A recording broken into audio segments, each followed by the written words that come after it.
तो इस कहानी की शुरुआत में हम एक आदमी को देखते हैं जो शिकारी था। अपनी बेटी के साथ जानवरों को पकड़ने के लिए ट्रैप्स लगा रहा था, जो एक किस्म का जाल होता है किसी को भी उसमें फंसाने के लिए। साथ ही जो पुराने ट्रैप्स में जानवर फंसे थे उन्हें भी वो निकाल रहा था। इनके साथ यहाँ इनका डॉग भी था और वो आदमी रेडियो के जरिए अपनी वाइफ से बात करता है जिसका नाम एन था। वो उसे टाउन जाकर कुछ जरूरी सामान लाने को कहता है। अब ये 3 लोग थे इस फैमिली में जो शहर से दूर यहाँ जंगल में रहते थे। इनका गुजारा जानवरों की खाल को बेच कर होता था जिन्हें ये अपने ट्रैप्स में पकड़ा करते थे। उनका गोश्त पकाकर ये खा लेती थी और खाल को बेच दिया करते थे। अब इनके पास पैसे कमाने का ये इकलौता ही जरिया था क्योंकि शिकार के अलावा इन्हें और कुछ नहीं आता। तो इस वजह से एन का हस्बैंड अपनी बेटी को भी ये काम सिखा रहा था, मगर वो अभी इस काम में इतनी माहिर नहीं थी। वो बार बेटी ट्रैप्स को चेक कर ही रही थी कि देखते हैं कि उनके ट्रैप से जानवर गायब है। जो देखकर उसकी बेटी कहती है कि ये काम जरूर उसका हो सकता है। वो वापस आ गया है। वो यहाँ भेड़िए की बात कर रही थी जिससे हम समझ पाते हैं कि ये पहली बार नहीं हुआ, ऐसा पहले भी होता रहता है। उधर एन जानवरों की खाल लेकर एक स्टोर में उन्हें बेचने के लिए जाती है जहाँ वो काफी परेशान नजर आ रही थी क्योंकि खाल की कीमत गिरने की वजह से ना तो उसे सही पैसे मिलते हैं और ना ही खाने के लिए इतना सामान मिलता है। दुकान का मालिक उसकी परेशानी देखकर कहता है कि आम जानवरों की खाल के इतने ही पैसे होते हैं, अगर आपको ज्यादा पैसे चाहिए तो आपको भेड़िए की खाल लानी होगी। मगर फिर भी एन परेशान ही थी ये सोचकर कि मैं भेड़िए की खाल कहाँ से लाऊं। वो वहाँ पर लगी पोस्टर्स को भी बड़ी गौर से देख रही थी जो किराए के घर के थे और अच्छी जॉब की। उसकी शक्ल देखने से लग रहा था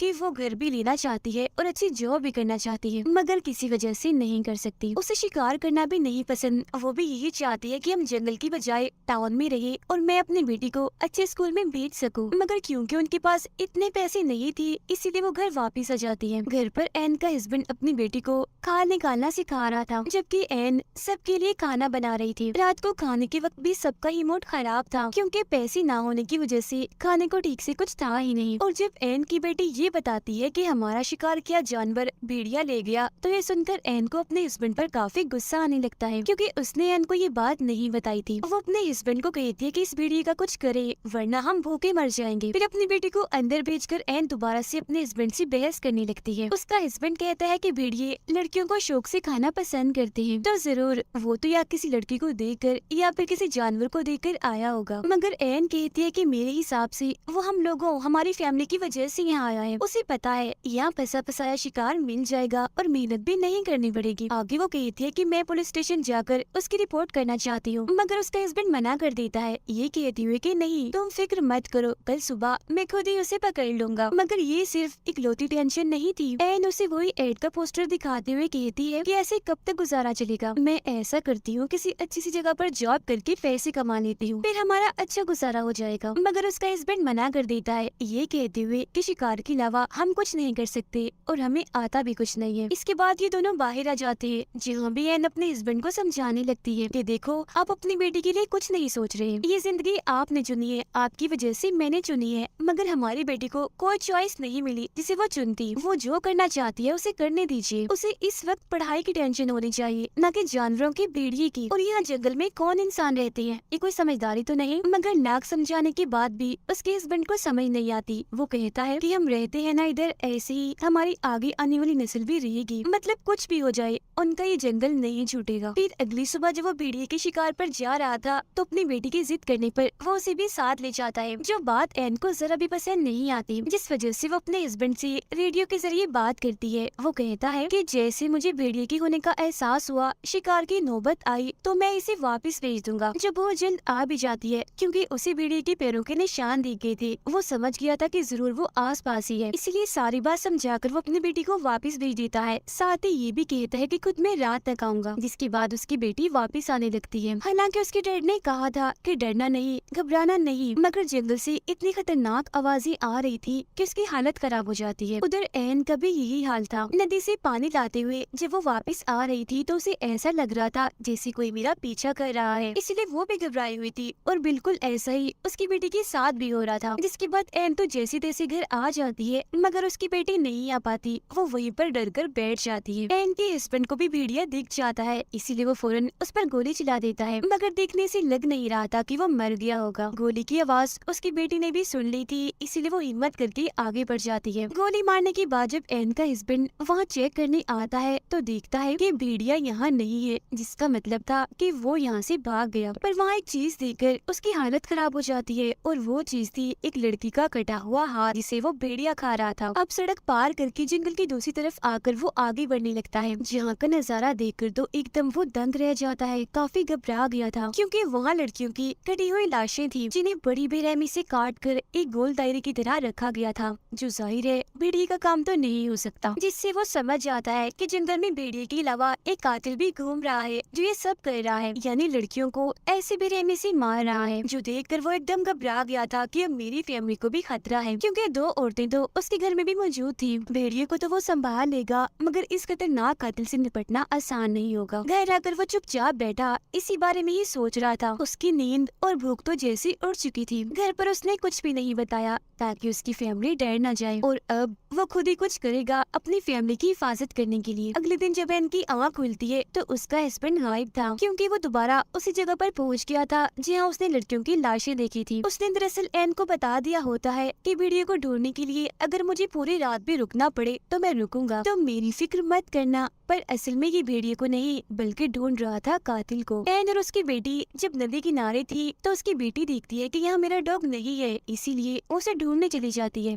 मगर तभी उसके सामने वही भेड़िया आ जाता है जो इनकी तरफ बढ़ने लगता है। उसे देखकर एन जोर से चिल्लाने लगती है, क्योंकि उसके दिमाग में सबसे पहले यही आइडिया आया था और उसका ये आइडिया कामयाब भी रहता है, क्योंकि भेड़िया वहाँ से भाग गया था। और अब ये दोनों माँ बेटी बगैर टाइम ज़ाया किए फौरन अपने घर आ जाती हैं। पर क्योंकि उनका डॉग तो बाहर ही रह गया था, इसलिए एन गन लेकर उसे ढूंढने चाहती है, जहाँ उसे डॉग मिल तो जाता है मगर मरा हुआ, क्योंकि भेड़िए ने उसका भी काम तमाम कर दिया था, जिसकी मौत से एन को काफी दुख होता है। वो वापिस आकर अपनी बेटी से झूठ बोल देती है कि अभी तो डॉग नहीं मिला, जब तुम्हारे डैड आ जाएंगे तो हम उसे ढूंढ लाएंगे। डॉग की मौत के बारे में उसने अपनी बेटी को इसलिए नहीं बताया होता ताकि वो डरे ना, उसे अपनी जिंदगी खतरे में ना लगे। तो अब यहाँ हमें बता दिया गया है कि इस मूवी का नाम हंटर हंटर क्यों है, क्योंकि दरअसल ये हंटर इन्हें शिकारी फैमिली दो हंटर्स के बीच फंस गई है, जिन दोनों से ही इन्हें अपनी जान का खतरा है। एक तो है भेड़िया और दूसरा है वो कातिल। खैर अब ऐसी ही सुबह हो जाती है, मगर एन का हस्बैंड ना खुद वापस आया और ना ही उसका कोई फोन आया। दोनों माँ बेटी फिर अपने ट्रैप्स को चेक करने जाती है, जहाँ आज भी इनका एक शिकार गायब था। वहाँ एन को एक अंगूठी मिल गई थी, जो देख एकदम वो कांप जाती है, क्योंकि जरूर ये उस लड़की की होगी जिसे भेड़िए ने खाया है। इसीलिए वो सीधा चली जाती है पुलिस स्टेशन भेड़िए के खिलाफ रिपोर्ट करने, ताकि उसे पकड़ा जाए। उधर पुलिस ऑफिसर्स के बॉस एक भालू की लाश को लेकर जब पुलिस स्टेशन वापस आ रहे थे तो उन्हें रास्ते में एक खाली गाड़ी दिखती है, जिसे पहले तो वो गौर से देखते हैं, मगर उस पर ज्यादा ध्यान न देते हुए वो पुलिस स्टेशन में आ जाते हैं, जहाँ एन पहले से ही मौजूद थी। एन उन्हें सारी बात बता देती है, जिस पर वो कहती है कि कुछ नहीं हो सकता, क्योंकि आपका एरिया हमारे अंडर नहीं आता। साथ ही हम भेड़िए को भी नहीं पकड़ सकते, क्योंकि उसकी कोई गलती है ही नहीं। वो कोई इंसान थोड़ी है, वो जानवर है, उसे कोई समझ नहीं है। वो तो वही कर रहा है जो उसकी आदत है, जो वो हमेशा से ही करता आया है। जंगल में आप रहते हैं, शिकार आप करते हैं, तो 100% गलती आपकी है, न कि भेड़िए की। तो अगर कार्रवाई होगी तो आप लोगों पर होगी, न कि भेड़िए पर। अब मदद तो नहीं मिली, इसलिए एन को थोड़ा बहुत खाना लेकर ही घर वापस आना पड़ता है। फिर वो अपने डॉग को दफनाकर एक हिरन के बच्चे को मारकर अपने साथ घर ले आती है।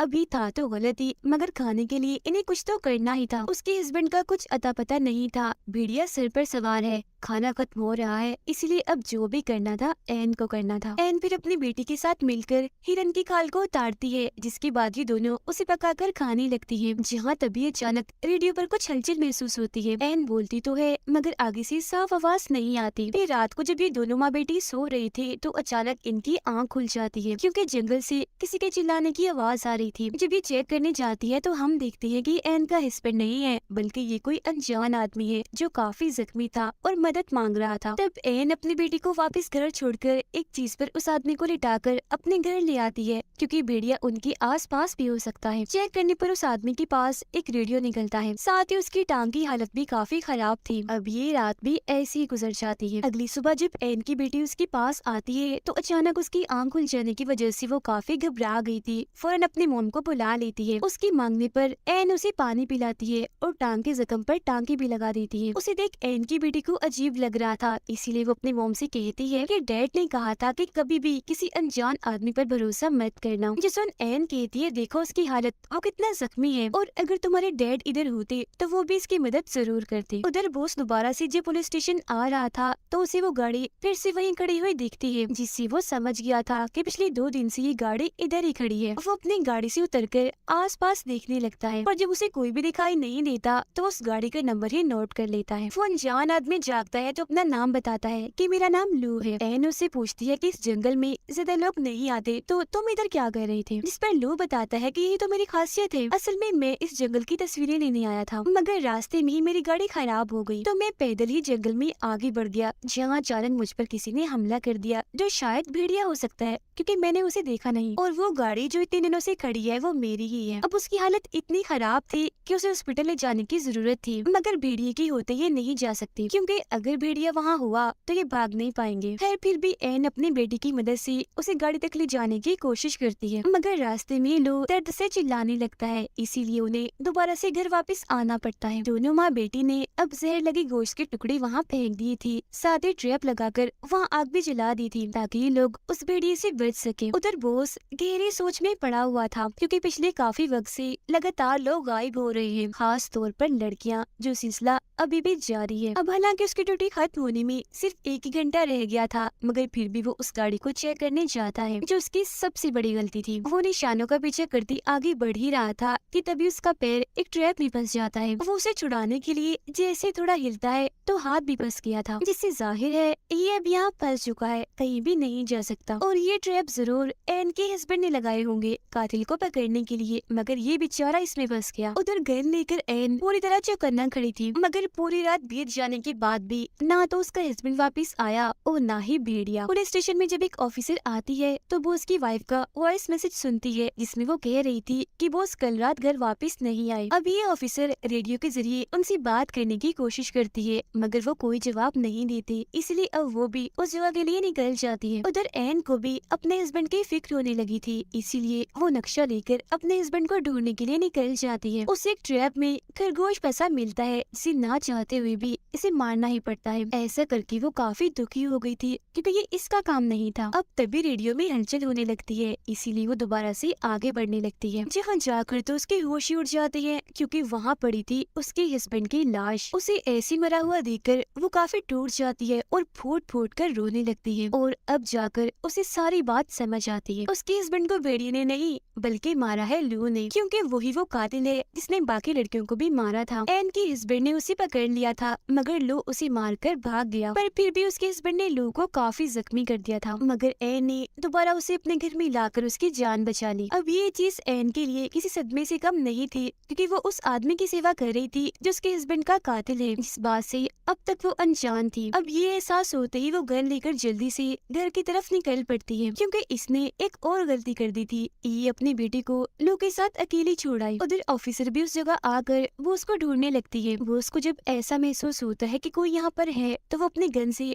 2-3 गोलियां चलाता है, जिससे बहुत जल्द ऑफिसर उसे ढूंढ लेती है और उसे ऐसी ट्रैप में फंसा हुआ देखकर फौरन यहाँ मदद बुला लेती है। एन बड़ी ध्यान से घर के अंदर जाती है, देखती है कि उसकी बेटी बिल्कुल ठीक है और बड़े आराम से सो रही है, मगर यहाँ वो कातिल नहीं था क्योंकि वो तो छुपा हुआ था दरवाजे के पीछे। फौरन ही वो एन पर हमला कर देता है, जिस जोर जबरदस्ती में एन की गन से गोली चल जाती है। जो आवाज सुनकर उसकी बेटी की आंख खुल गई थी, वो यहाँ आकर देखती है, मगर कोई फायदा नहीं होता क्योंकि तब तक एन को लू ने मारकर बेहोश कर दिया था। जंगल में पुलिस भी आ गई थी, मगर इससे पहले वो बोस को ट्रैप से आजाद करते बोस अपना दम तोड़ देता है। अब इन्हें यहाँ खून के निशान दिखते हैं, जो देखकर सारे पुलिस ऑफिसर्स जंगल में आगे बढ़ते हैं। एन को जब होश आती है तो लू उसे ट्रक की चाबी मांगता है, जिस पर वो कहती है कि एक शर्त पर, पहले बताओ कि मेरी बेटी कहाँ है। इस बात का तो वो कोई जवाब नहीं देता, मगर कहता है कि ऐसा कभी भी ना होता अगर तुम्हारा हस्बैंड अपने काम से काम रखता और बीच में ना आता। अपना राज छुपाने के लिए पहले तुम्हारे हस्बैंड को मारा और अब मैं तुम्हें भी मार दूंगा। जिसके बाद वो अपना सारा सामान जलाकर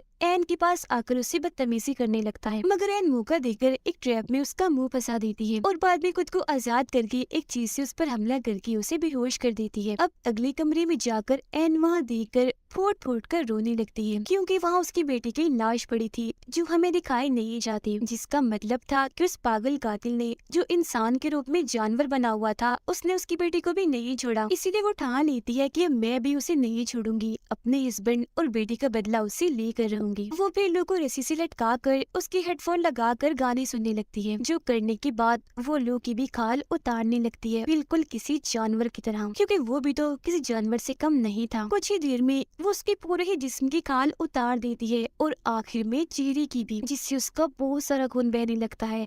साथ ही वो काफी भयानक भी दिख रहा था। इतने ही देर में पुलिस भी बाहर आ चुकी थी, मगर तब तक एन ने अपना काम कर दिया था। वो उसके चेहरे की जिल्द को अपने साथ बाहर ले आती है, जो देख पुलिस वाले काफी हैरान थे। वो उसके चेहरे की जिल्द को पुलिस वालों के पास फेंक देती है, जो देख उनके होश उड़ जाते हैं। पुलिस अंदर जाकर चेक करती है, जहाँ लो अभी भी जिंदा था, मगर उसकी हालत बहुत ही खराब थी, इसीलिए कुछ देर ही वो बस जिंदा रहने वाला था। उसे देखने से किसी का भी दिल हिल जाता, इतना भयानक बदसूरत दिख रहा था वो। गाने सुनते सुनते एक जगह पर एन बैठ जाती है और अपनी फैमिली को याद करते ही गाने बंद कर देती है, और इसी के साथ ये फिल्म इधर ही खत्म हो जाती है।